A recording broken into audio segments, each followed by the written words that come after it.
What would you do if your wealthy father left his entire empire to his ruthless second wife and left you nothing but a broken, termite-eaten grandfather clock? For Fiona, that brutal insult was the beginning of a multi-million-dollar puzzle. They thought they handed her trash. They were dead wrong. The mahogany-paneled conference room of Caldwell and Associates, situated high on the 42nd floor of Boston's Prudential Tower, felt less like a legal office and more like an executioner's chamber. Outside, the slate-grey clouds of a brewing nor'easter mirrored the suffocating tension inside. Fiona Blake sat rigidly in a high-backed leather chair, her hands folded tightly in her lap. She wore a simple, faded black dress, the same one she had worn to her father's funeral 3 days prior. Across the wide expanse of the polished walnut table sat the opposition, her stepmother Victoria, and her 2 step-siblings Preston and Chloe. They looked as though they had stepped out of a luxury catalogue. Victoria, draped in a tailored dark navy Chanel suit, was already tapping perfectly manicured fingers impatiently against the wood. Preston was busy checking the time on his gleaming Rolex Daytona, while Chloe aimlessly scrolled through her phone, sighing loudly. Harrison Blake had been a titan of the New England shipping industry, a self-made multimillionaire whose sharp mind had built a logistics empire from the ground up. But in his final 3 years, a rapid cognitive decline had reduced the great man to a shadow of his former self. When the dementia set in, Victoria had immediately tried to move him into a sterile, high-end care facility to keep the estate tidy. It was Fiona, his daughter from his first marriage, who had fought tooth and nail to keep him in his home. For 3 grueling years, Fiona had put her own life, her career as a high school history teacher, and her finances on hold. She became his primary caretaker, working part-time shifts at night just to cover the out-of-pocket medical expenses that Victoria conveniently forgot to approve from the family trust. Now Harrison was gone, and it was time to divide the spoils. Thomas Caldwell, the family's long-time estate attorney, cleared his throat and adjusted his wire-rimmed glasses. He looked at Fiona with a fleeting glance of profound pity before staring down at the thick cream-colored document in his hands. "We are here to execute the final last will and testament of Harrison Arthur Blake." Caldwell began, his voice echoing in the quiet room. The reading started predictably. The Blake estate, valued at an excess of $45 million in liquid assets, property, and corporate stock, was meticulously carved up. Victoria received the sprawling estate in Concord, the summer home in Nantucket, and a staggering sum of $20 million in tax-free municipal bonds. Preston was handed the keys to the holding company and the fleet of vintage sports cars. Chloe, who had visited her father exactly twice in his final year, was gifted a trust fund of $10 million and exclusive rights to the family's art collection. As the millions were effortlessly handed over to the people who had abandoned him, Fiona felt her chest tighten. She didn't want the money. She never had. But a small, naive part of her had hoped her father's final lucid moments might have recognized her sacrifice. She waited for her name. "And finally," Caldwell said, taking a slow, deep breath, "to my eldest daughter, Fiona." Victoria stopped tapping. Preston looked up from his watch. Chloe actually put her phone down. The room went dead silent. Caldwell continued, reading, his voice straining slightly. "To my beloved Fiona, who gave me the precious gift of her time, when no one else would I leave the only object that truly understands its value. I bequeath to her the 1742 Dutch tall case clock from the west hallway. May it remind her that time is never truly lost." Fiona blinked. Once. Twice. The 1742 Dutch tall case clock, a sharp barking laugh, shattered the silence. It was Preston. "The broken clock! He left you the garbage from the hallway. Preston, please! Victoria scolded lightly, though a vicious, triumphant smirk played on her lips. She turned to Fiona, her eyes dripping with condescension. Well, Fiona, it seems your father wanted you to have a sentimental token. That hideous old thing hasn't chimed since 1985. It's covered in woodworm. But I suppose it will look charming in your little apartment. I'll have the movers drop it off by Tuesday. I want it out of the house before the decorators arrive. Fiona sat frozen. The clock was a massive, oppressive piece of dark oak, standing nearly 8 feet tall. It was grotesquely carved with grim-looking gargoyles and intricate twisting vines. Her father had bought it at an estate auction decades ago, and it had sat in the west hallway, broken its brass hands, permanently stuck at 11:53. It was an eyesore. It was entirely worthless. "Is that all, Mr. Caldwell?" Fiona asked, her voice barely above a whisper, fighting to keep the tears of humiliation from spilling over. "Yes, Fiona. I'm afraid that is all," the lawyer replied softly. "Good," Victoria said, standing up and smoothing her skirt. "Let's get lunch. Preston, call the club and secure our table." They filed out of the room without another glance in Fiona's direction, leaving her entirely alone with the echo of their footsteps and the crushing realization that her father had left her absolutely nothing but a piece of heavy, broken timber.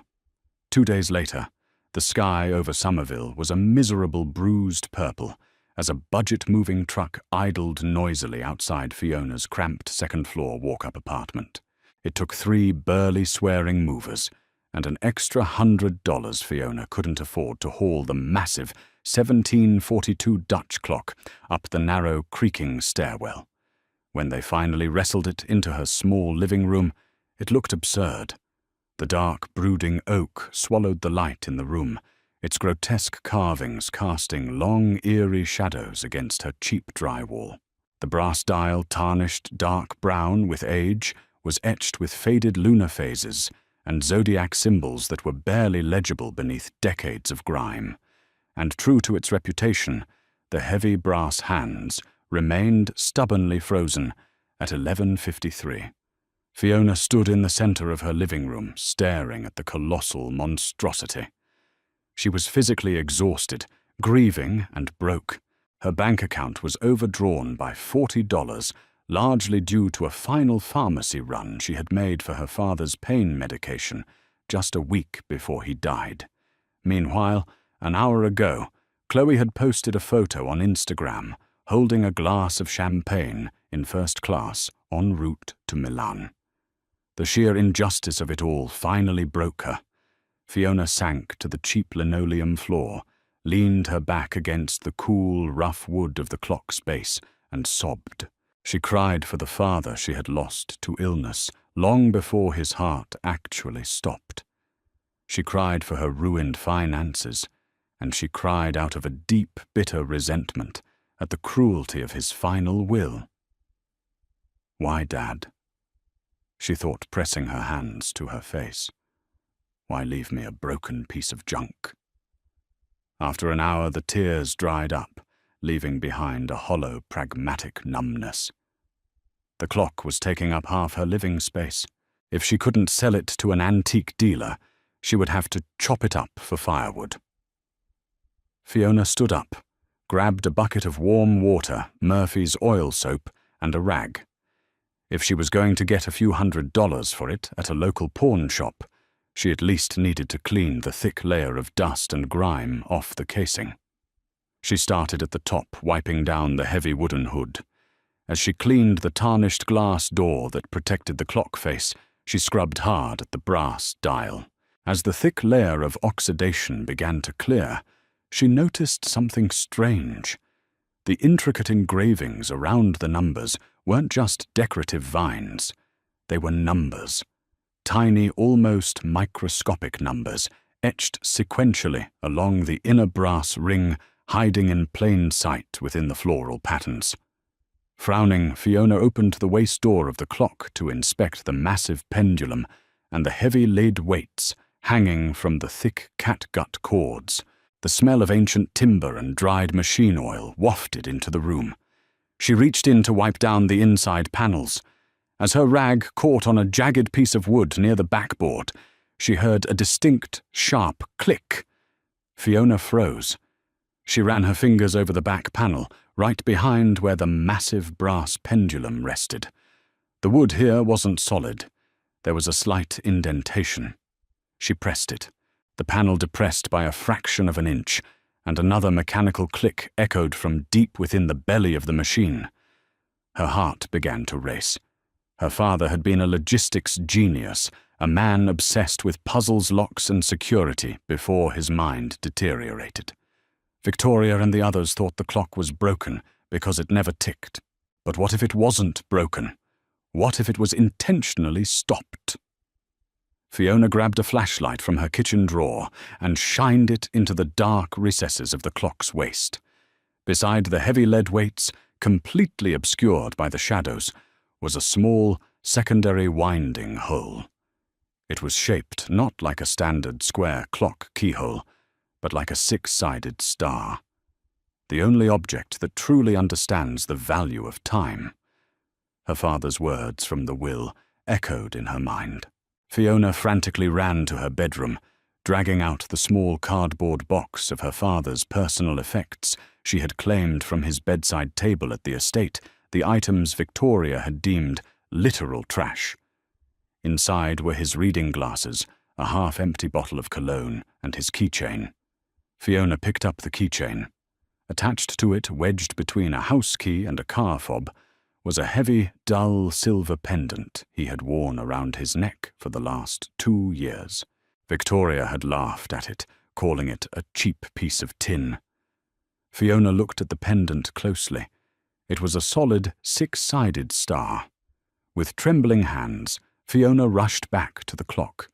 She reached deep into the dusty casing, fitted the star-shaped pendant into the hidden winding hole, and turned it clockwise. It resisted at first, the old gears grinding in protest. Then, with a sudden smooth, give it turned. Clack, clack, clack. Fiona wound it 5 full times before it locked. She withdrew her hand and stepped back. For a second, there was nothing but silence. Then, a sound that hadn't been heard in that family for 40 years filled the small apartment. Tick, tock, tick, tock. The massive pendulum began to swing. The heartbeat of the clock was deafening, a heavy rhythmic thud that seemed to shake the floorboards. Fiona looked up at the dial. The minute hand stuck at 11:53 for decades jerked forward. 11:54. Fiona backed away, her breath catching in her throat. She watched completely mesmerized as the minutes slowly ticked by. 11:55. 11:57. 11:59.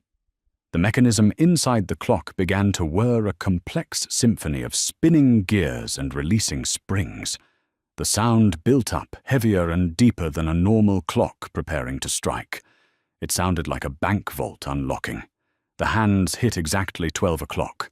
Instead of a bell chiming, a loud metallic thunk echoed from the bottom base of the clock. A hidden panel in the solid oak plinth at the very bottom, a panel so seamlessly crafted it was invisible to the naked eye, violently sprang open. Fiona dropped to her knees. Inside the dark, hidden cavity lay a heavy, fire-proof steel lockbox. She grabbed the handle and dragged it out onto the floor. It was unlocked. Slowly, Fiona lifted the lid. Inside, resting on top of a stack of weathered, leather-bound journals, was a thick envelope with her name written on it in her father's steady, pre-illness handwriting. Beneath the envelope was a velvet pouch that clinked heavily when she brushed against it, and a stack of bearer bonds, so thick it made her head spin. She opened the envelope with shaking fingers. "My dearest Fiona," the letter began. "If you are reading this, it means the vultures have taken the house, the money, and the titles. Let them have it. What they have is the public company, drowning in secret debt and impending federal audits that I engineered before my mind slipped away. They are inheriting a sinking ship.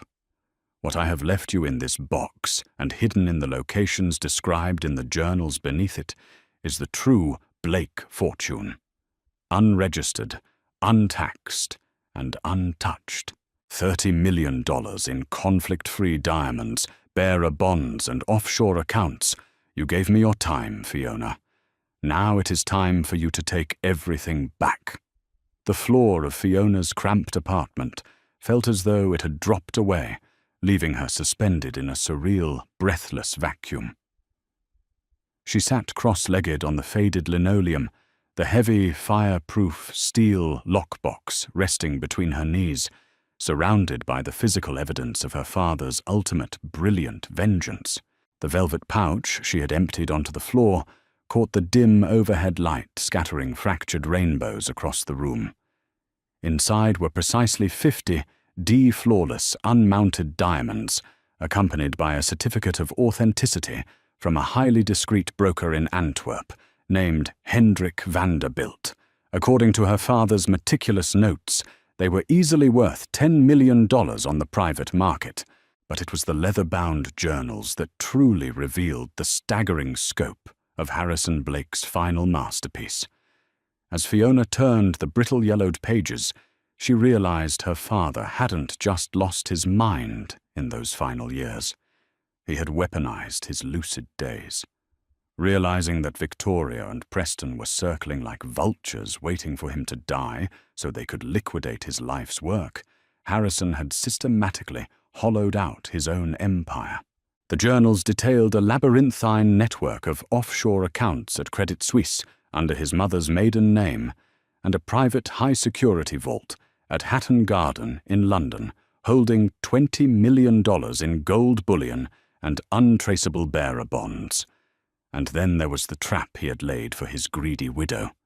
In a journal entry dated nearly 4 years ago, just before the dementia truly took hold, Harrison detailed how he had covertly restructured Caldwell and Associates' shipping assets. He had quietly sold off the actual freight vessels and leased them back at exorbitant variable interest rates, hidden within shell companies. He had leveraged the Concord estate to the absolute maximum, using the capital to buy the gold sitting in London. Victoria Preston and Chloe hadn't inherited a $45 million empire. They had inherited a house of cards rigged with a financial time bomb designed to detonate the moment Harrison's death certificate was signed. They wanted the crown Fiona, the final page of the journal, read the ink pressed so hard into the paper it had nearly torn the page. Let them feel the weight of it. Fiona spent the next 3 weeks operating in absolute disciplined silence. She didn't quit her job immediately. That would draw suspicion. Instead, she contacted a boutique international tax attorney in Manhattan, a man named Gregory Walsh, who was explicitly recommended in her father's ledger. Operating under the highest tiers of attorney-client privilege, Walsh began the quiet, methodical process of authenticating the diamonds, transferring the offshore accounts into heavily shielded trusts in Fiona's name, and liquidating the bearer bonds. While Fiona was securing a future she had never dared to dream of, the storm clouds were gathering over the Prudential Tower in Boston. It started on a mundane Tuesday morning. Preston Blake, wearing a bespoke Brioni suit and a smug smile, walked into the executive boardroom of the Blake Holding Company, ready to officially assume his role as CEO. Instead of his compliant board of directors, he was greeted by 6 stern-faced agents from the Securities and Exchange Commission, flanked by 2 forensic accountants from the IRS. Preston Blake, the lead agent, asked, holding up a thick folder stamped with federal seals. "We have a warrant to seize all financial servers, physical ledgers and offshore routing numbers associated with this firm. You are under investigation for massive corporate fraud and tax evasion." Preston's arrogant smirk vanished, replaced by an ashen, trembling horror. "Fraud. What are you talking about?" "My father built this company. It's worth $40 million. Your father, the IRS accountant, replied dryly, sliding a catastrophic balance sheet across the mahogany table, defaulted on over $150 million in leveraged high-yield corporate debt. This company isn't worth $40 million, Mr. Blake. It is currently operating at a net negative of $85 million. And as the newly instated CEO and primary beneficiary, those liabilities are now exclusively yours." Within 48 hours, the illusion of the Blake dynasty completely shattered. The bank foreclosed on the sprawling Concord estate, giving Victoria exactly 3 days to vacate the premises. The fleet of vintage sports cars Preston had bragged about were chained and towed by federal marshals to cover unpaid municipal taxes. Chloe's highly publicized $10 million trust fund was frozen indefinitely by court order, leaving her stranded in Milan with declined platinum credit cards and an unpaid 6-figure hotel bill. Victoria tried to fight back. She hired a team of ruthless defense attorneys, burning through her remaining personal savings to try and pin the fraud on her deceased husband. But Harrison had been too smart. The paper trail he had left perfectly legally implicated Preston as the sole signatory on the toxic leases during the period when Harrison was deemed medically incapacitated. They had legally wrested control of the company from Harrison in his final months, and in doing so, they had legally assumed all the poison he had left behind. They were bankrupt, disgraced, and facing years of grueling federal litigation, and they had absolutely no idea that just across the Charles River, Fiona was quietly closing on a pristine $4 million historic brownstone in Beacon Hill, paid for entirely in cash. 6 months had passed since the reading of the will. The bitter Boston winter had melted into a bright, crisp spring. Fiona sat in the sun-drenched library of her new Beacon Hill home. She was no longer the exhausted, hollow-eyed woman who had worn a faded black dress to her father's funeral. She wore a tailored cream cashmere sweater and slacks her hair professionally, styled her skin glowing with the restorative peace that only absolute financial security and a good night's sleep could provide. Against the far wall of the library, standing in a place of profound honor between 2 towering mahogany bookshelves, was the 1742 Dutch tall case clock. It had been meticulously cleaned and restored by a master horologist, its brass face gleaming, its heavy pendulum swinging with a steady, comforting heartbeat. Tick, tock, tick, tock. Fiona was sipping a cup of Earl Grey tea when her cell phone buzzed. It was Thomas Caldwell, the estate attorney. "Fiona," Caldwell's voice sounded tight, exhausted. "I apologize for disturbing you, but I am sitting in my office with your stepmother and Preston. They are quite desperate. They have demanded to see you." Fiona took a slow sip of her tea. "Have they? On what grounds, Thomas?" "They've somehow discovered that you recently purchased the Beacon Hill property," Caldwell sighed. "Victoria is convinced that you embezzled funds from your father's estate before he died. She is threatening to file a civil suit and drag you into their SEC investigation unless you hand over what she claims is stolen family money." A cool, confident smile played across Fiona's lips. "Tell them I will be there in 30 minutes. When Fiona walked into the conference room of Caldwell and Associates, the transformation in the room was jarring. Victoria, once the epitome of Chanel-draped arrogance, looked 10 years older.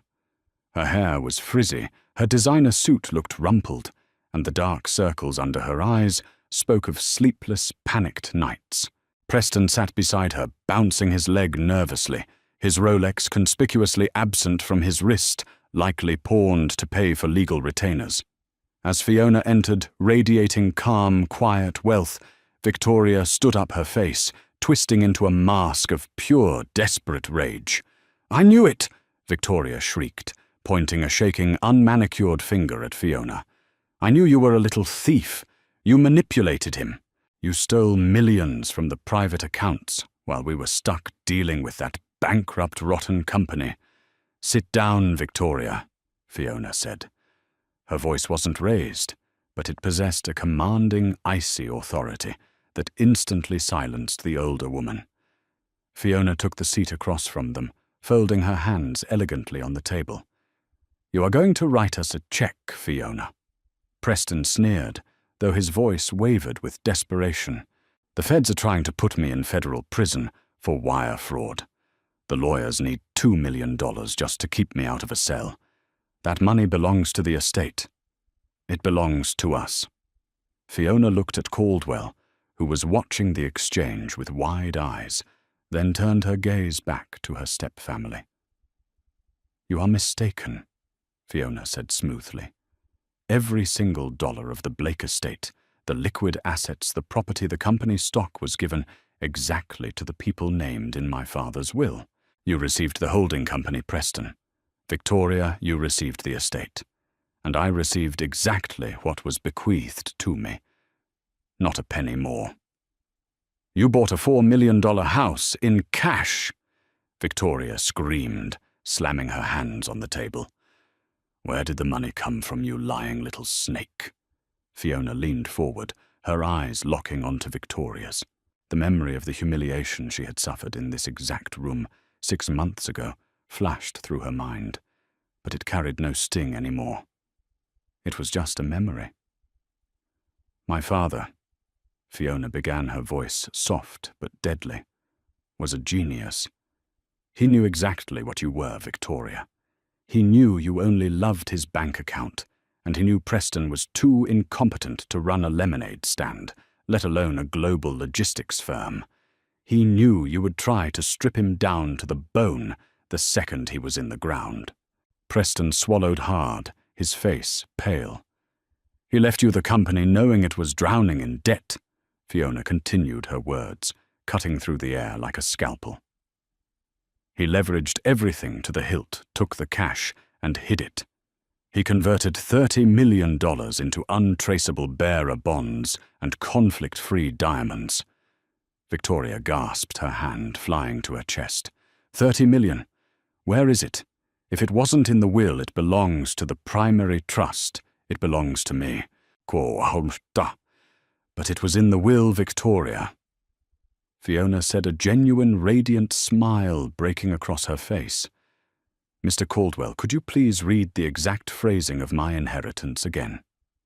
Caldwell quickly flipped through the file on his desk, his hands shaking slightly as the realization began to dawn on him.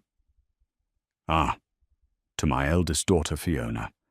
I bequeath to her the 1742 Dutch tall case clock from the west hallway." Fiona nodded. "Do you remember what you said to me that day, Victoria?" You laughed. "You called it garbage. You told me you wanted that hideous, broken old thing out of the house before your decorators arrived. You even paid a moving company to carry it down the stairs and put it in a truck for me." Victoria stopped breathing. Preston's eyes widened in sheer, unadulterated horror as Fiona's words finally clicked into place. "The money wasn't in a bank account," Fiona whispered, delivering the final fatal blow. "It was in a fireproof steel box hidden in a false compartment at the base of the clock. My father left me the only thing of actual value in that entire house, and because you were too arrogant, too greedy, and too shallow to look past the surface, you literally handed me $30 million and told me to take out the trash." The silence in the room was absolute. It was the sound of a total crushing defeat. Preston buried his face in his hands, letting out a pathetic, muffled sob. Victoria simply stared at Fiona, her mouth opening and closing soundlessly like a fish out of water. The reality of what she had thrown away, of the absolute checkmate Harrison had executed from beyond the grave, completely broke her. Fiona stood up, smoothing the front of her cashmere sweater. She looked down at the ruined family, who had made her life a living hell for 3 years. She felt no pity. She felt no anger. She felt entirely, beautifully free. "Good luck with the SEC Preston," Fiona said lightly. "Victoria, I hear the public defenders in Boston are actually quite dedicated. I wish you both the best." Without waiting for a response, Fiona turned on her heel and walked out of the conference room, leaving Caldwell staring in stunned admiration and the Blakes drowning in the inescapable reality of their own greed. When Fiona finally returned to her Beacon Hill home, the afternoon sun was beginning to set, casting a warm, golden glow across the library. She walked over to the towering 1742 Dutch clock and gently ran her fingers along the intricately carved oak. As if sensing her presence, the heavy internal gears began to whir. The minute hand clicked precisely to the 12. For the first time in 40 years, the heavy brass bell hidden deep within the hood struck. Bong! The midnight chime, ringing out at 6 in the evening, echoed through the quiet house. It was a rich, triumphant sound. A sound of justice, a sound of time finally reclaimed. Fiona closed her eyes, listening to the echoes fade into a steady, rhythmic ticking, and smiled. Sometimes the greatest treasures are hidden in plain sight, entirely invisible to those blinded by greed. Fiona's story is a powerful reminder that true value isn't always found in flashy bank accounts or sprawling estates, but in patience, loyalty, and a little bit of hidden genius. If this twist of fate amazed you, hit that like button, share this incredible story with your friends, and subscribe to our channel for more unforgettable real-life dramas.